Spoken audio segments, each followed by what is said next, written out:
نحمده ونصلي على رسوله الكريم أما بعد فأعوذ بالله من الشيطان الرجيم بسم الله الرحمن الرحيم إن الله وملائكته يصلون على النبي يا أيها الذين آمنوا صلوا عليه وسلموا تسليما اللهم صل على سيدنا ومولانا محمد معدن الجود والكرم وآلہ الکرام وابنہ الکریم وبارک وسلم۔ ایک مرتبہ اور بآواز بلند بارگاہ رسالت مآب صلی اللہ علیہ وآلہ وسلم میں درود پاک کا نذرانہ عقیدت پیش کریں۔ اللہم صلی علی سیدنا و مولانا محمد معدن الجود والکرم وآلہ الکرام وابنہ الکریم وبارک وسلم۔ حدیث پاک میں آتا ہے حضرت سلمان فارسی رضی اللہ تعالیٰ عنہ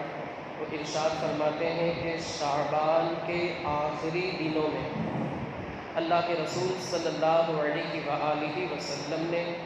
رمضان کی فضیلت بیان فرمائی۔ انشاءاللہ العزیز شعبان کے آخری ایام چل رہے ہیں تو انشاءاللہ ہمیں امید ہے کہ سنت مصطفیٰ بھی ادا ہوگی اور سنت صحابہ بھی ادا ہوگی، اس لیے کہ اللہ کے رسول صلی اللہ علیہ وآلہ وسلم نے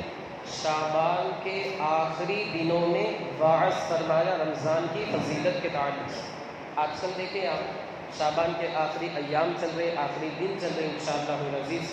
3-4 روز کے بعد رمضان کا مقدس مبارک معزز مکرم بابرکت مہینہ ہم پر سایہ فگن ہو جائے گا۔ اللہ تعالی ہمیں اپنے حبیب کی سنتوں کے مطابق زندگی کے شب و روز گزارنے کی توفیق رفیق عطا فرمائے۔ اللہ کے رسول صلی اللہ علیہ وآلہ وسلم نے ارشاد فرمایا، اے لوگوں تمہارے پاس عظمت والا برکت والا مہینہ آ رہا ہے۔ یہ وہ مہینہ ہے کہ جس میں 1,00,000 مہینوں سے بہتر ہے۔ آگے میرے آقا فرماتے ہیں اس کے روزے اللہ رب العزت نے تم پر فرض کیے اور اس کی رات میں نماز پڑھنا یہ بھی اللہ رب العزت نے تم پر لازم کیا ہے۔ فقہائے کرام فرماتے ہیں کہ یہاں پر سنت مراد جو اس میں کوئی نیکی کرے گا تو ایسے ہی ہے جیسے کسی نے اگر کوئی بندہ ایک نفل کام کرتا ہے تو اللہ رب العزت رمضان المبارک میں اسے ایک فرض کے برابر ثواب عطا فرمائے، اور جس بندے نے ایک فرض ادا کیا رمضان کے مبارک مہینے میں اللہ اسے اس کے بدلے میں 1 نہیں 2 نہیں بلکہ 70 فرضوں کا ثواب عطا فرمائے۔ اردو کے اعتبار سے 70، گجراتی کے اعتبار سے 70 اور انگریزی کے اعتبار سے 70۔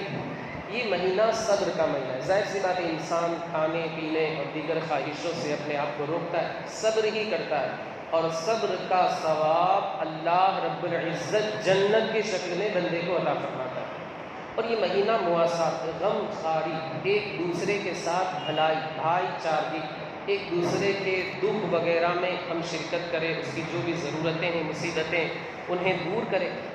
اور اس مہینے میں مومن کا رزق بڑھا دیا جاتا ہے۔ آپ دیکھیں ماشاءاللہ اتنی برکت ہو جاتی ہے کہ ہم افطار کر لیتے ہیں، روزہ کھول لیتے ہیں، سحری کر لیتے ہیں، مگر اس کے باوجود بھی کھانا ختم نہیں ہوتا۔ ہاں اگر کوئی بندہ معاذ اللہ کنجوسی سے کام لیتا ہے تو پھر کنجوسی سے بخالت سے برکت نہیں ہوتی، بلکہ وہ بندہ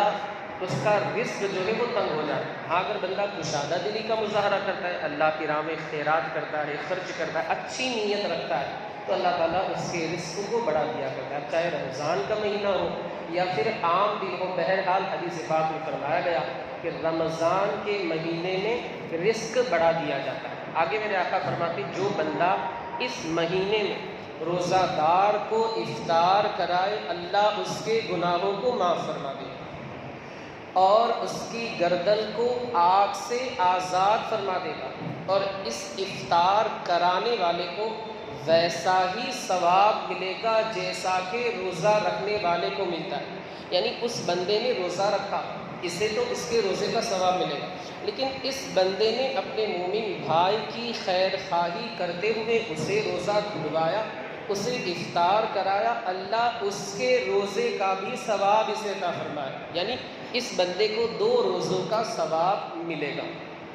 صحابہ نے عرض کی یا حبیبنا یا رسول اللہ، ایک سوال ہمارے ذہن میں بھی آتا ہے کہ جیسے بیچارہ غریب ہے، اس کے پاس کھانے کے لیے کچھ نہیں ہے، وہ دوسرے کو کیسے روزہ افطار کرائے؟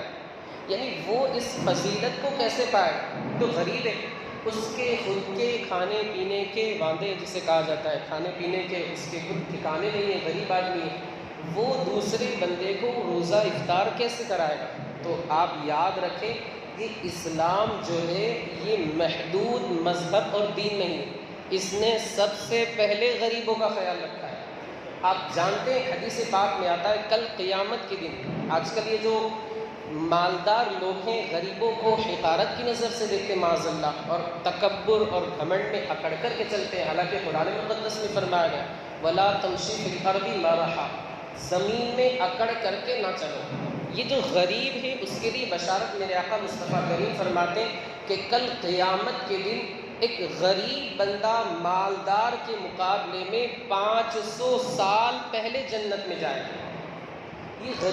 غریبوں کا خیال رکھا اسلام نے۔ ایک شعر بھی ہے کہ وہ نبیوں میں رحمت لقب پانے والے، مرادیں غریبوں کی بر لانے والے، مصیبت میں غیروں کے کام آنے والے، وہ اپنے پرائے کا غم کھانے والے، چمک تجھ سے پاتے ہیں سب پانے والے، میرا دل بھی چمکا دے چمکانے والے، برستا نہیں دیکھ کر ابر رحمت، بدوں پر بھی برسا دے برسانے والے۔ تو ہمارے نبی کی تو یہ شان ہے، غریبوں کا خیال رکھا۔ صحابہ نے عرض کیا یا حبیبنا یا رسول اللہ علیہ الصلاۃ والتسلیم، ہم میں کا کوئی بندہ ایسا ہے،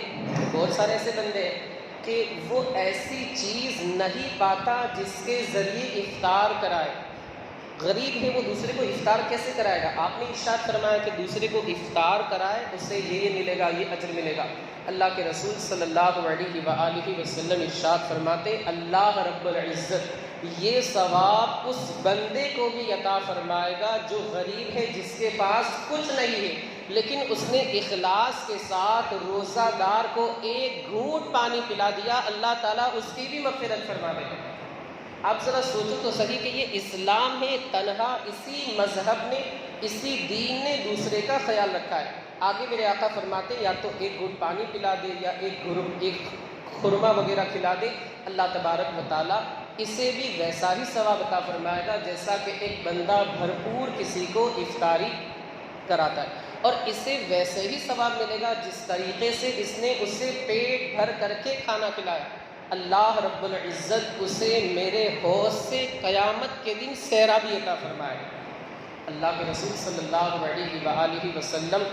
کے مقدس مبارک ہاتھوں سے جام کوثر پینا مل جائے، اللہ اکبر۔ ہم دعا کرتے یا الہی جب زبانیں باہر آئے پیاس سے، صاحب کوثر شہ جود و عطا کا ساتھ ہو، ہم یہ دعا کرتے انشاءاللہ اگر کوئی بندہ اخلاص کے ساتھ، خلوص کے ساتھ اللہ کی رضا حاصل کرنے کے لیے، دکھاوے کے لیے نہیں کہ لوگ کہیں گے سیٹ صاحب نے اتنے لوگوں کو کھانا کھلایا، نہیں، ہمیں تو اللہ و رسول کی رضا حاصل کرنی ہے عز و جل صلی اللہ علیہ وآلہ وسلم۔ اگر بندہ اخلاص کے ساتھ کسی کو افطاری کراتے یا اس کے پاس کچھ نہیں ہے، پانی ہی پلاتا ہے، اللہ تعالیٰ قیامت کے دن اس نے،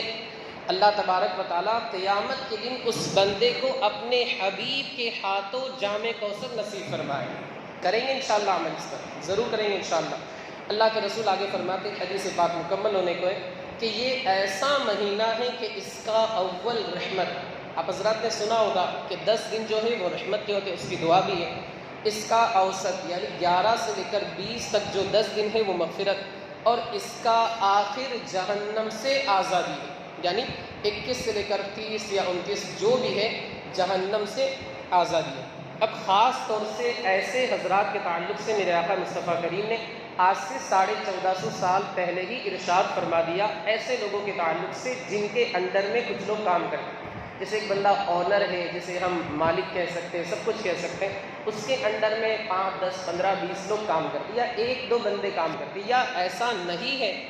وہ بندہ خود دوسری جگہ نوکری کرتا ہے لیکن اس کے یہاں کوئی کام والی آتی ہے، یہ ہمارے انڈر میں ماتحت، ہم نے انہیں پگار پہ رکھا ہے۔ اللہ کے رسول صلی اللہ علیہ وآلہ وسلم نے ایسے لوگوں کو آج سے 1450 سال پہلے ہی ہدایت عطا فرمائی۔ ہدایت کے تعلق سے اللہ کے رسول صلی اللہ علیہ وآلہ وسلم نے مقدس مبارک اقوال عطا فرمائے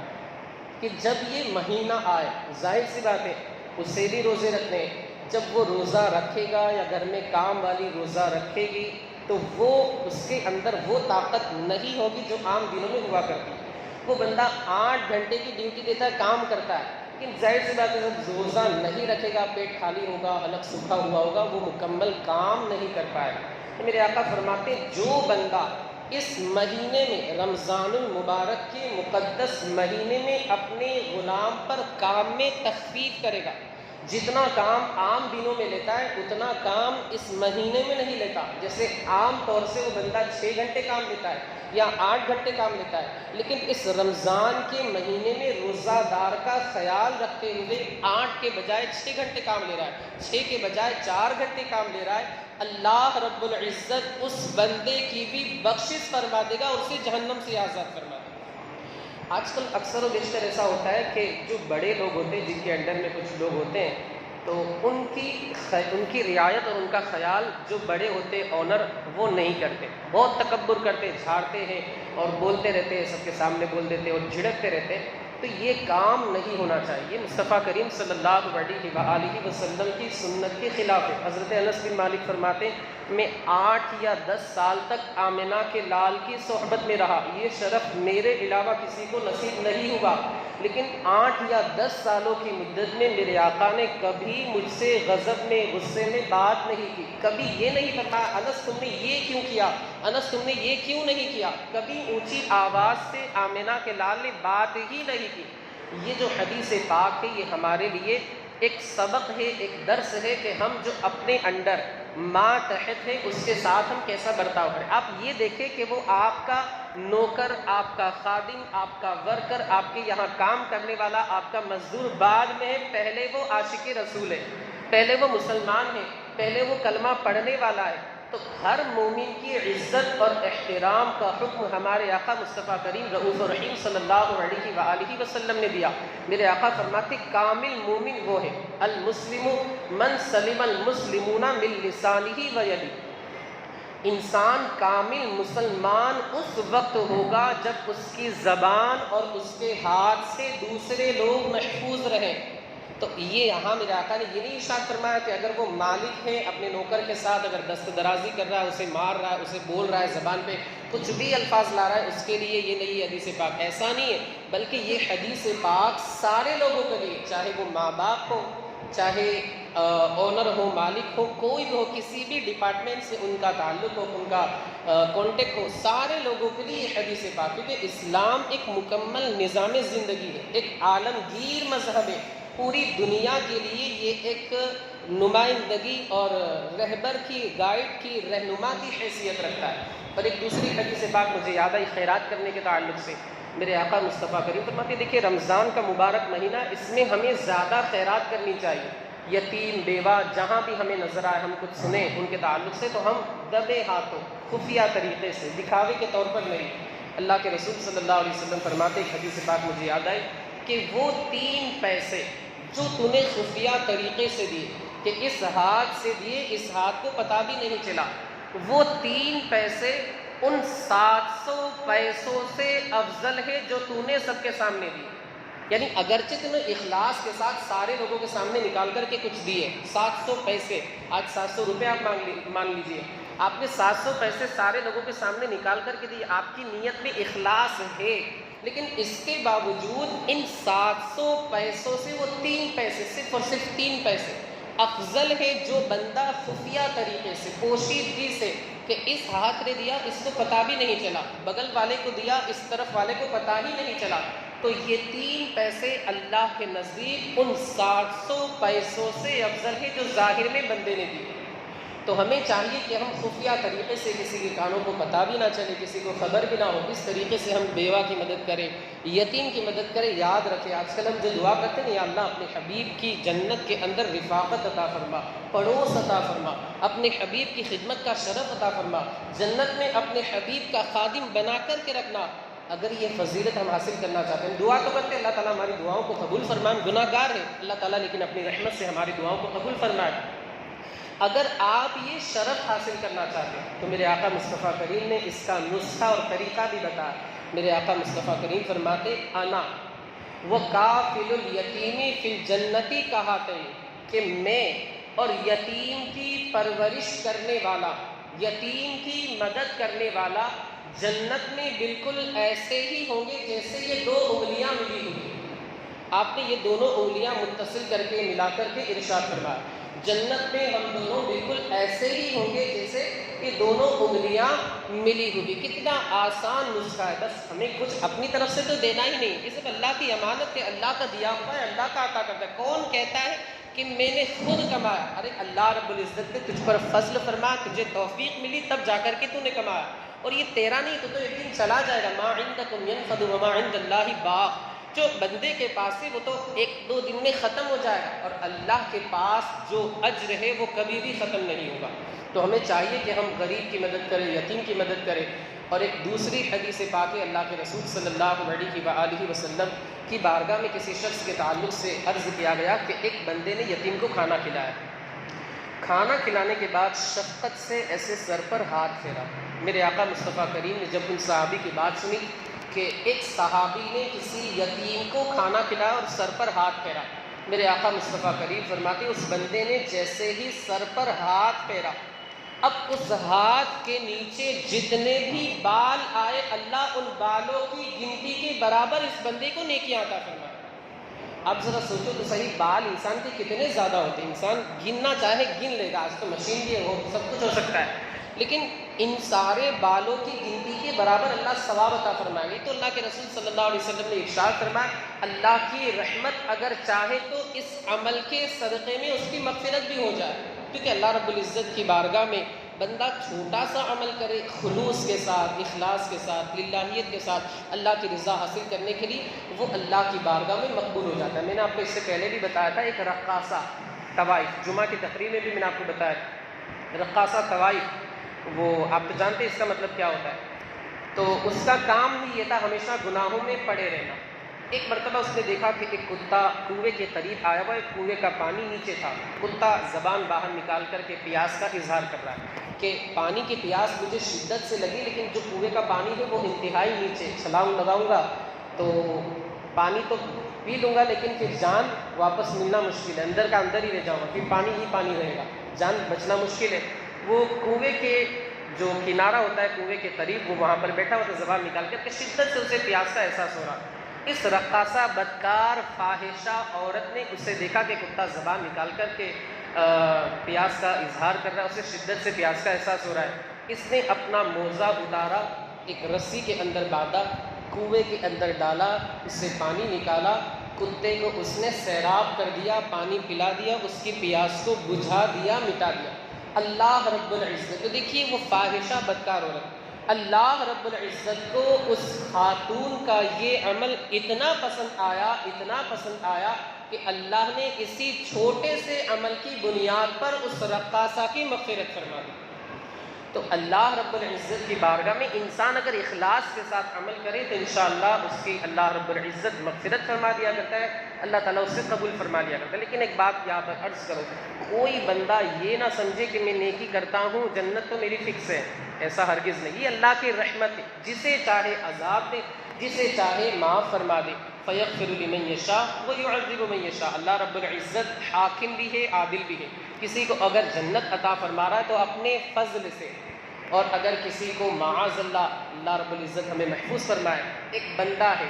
اس نے نماز پڑھی، سب کچھ کیا، لیکن اگر اسے عدل سے اگر جہنم مل جاتی ہے تو یہ اللہ رب العزت کی قدرت. ہو سکتا ہے اس کا کوئی ایک ایسا عمل ہو جو اللہ رب العزت کو پسند نہ آیا ہو، تو ہرگز انسان یہ نہ سمجھے کہ میں نے نیکی کر لی جنت میرے ابا کی ہو گئی، استغفر اللہ، ایسا ہرگز نہ سمجھے، بلکہ عمل کی کوشش کرتا رہے. اللہ رب العزت سے دعا کرتا رہے کہ مولا ہماری یہ ٹوٹے پھوٹے جو کچھ ہمارے اعمال ہیں انہیں اپنی بارگاہ میں قبول فرما، اور عبادت کی توفیق عطا فرما، نیکی کی توفیق عطا فرما. اس طرح دعا کرتا رہے انشاءاللہ العزیز. اللہ کی رحمت سے امید ہے کہ وہ جہنم سے بچ جائے گا اور جنت میں اللہ رب العزت اسے داخل فرما دے گا. مولا عز و جل ہمیں آپ کو